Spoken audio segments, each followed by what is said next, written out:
এতক্ষণে আলোচনার মাধ্যমে যে জিনিসটা বুঝাইলাম যে হিজরি সনের আরবি হিজরি সনের সর্বপ্রথম মাসের নাম কি বলেন? আওয়াজ করে সুরে বলেন মুহররম। আবার বলেন মুহররম। আরবি হিজরি সনের সর্বপ্রথম মাসের নাম কি? মুহররম। মুহররম দিয়ে আরবি মাস শুরু হয়, শেষ হয় জিলহজ মাস দিয়ে। আপনারা কি বুঝেছেন? আর মুহররম মাসে রোজা রাখা, যে ব্যক্তি রোজা রাখবে রমজান মাসের পরেই আল্লাহ তাআলার কাছে তার রোজাটা বেশি শ্রেষ্ঠ, বেশি প্রিয়।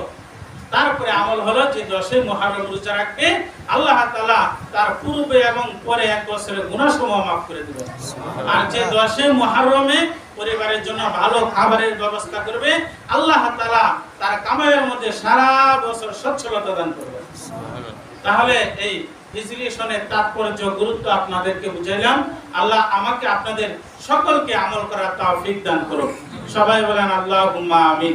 শুরু থেকে টুটা পাটা যে কয়েকটি কথা বললাম, আল্লাহ আমাদের সকলকে আমল করার তৌফিক দান করুন। আমিন সুম্মা আমিন। ওয়া আখিরু দাওয়ানা আনিল হামদুলিল্লাহি রাব্বিল আলামিন। যারা সুন্নাত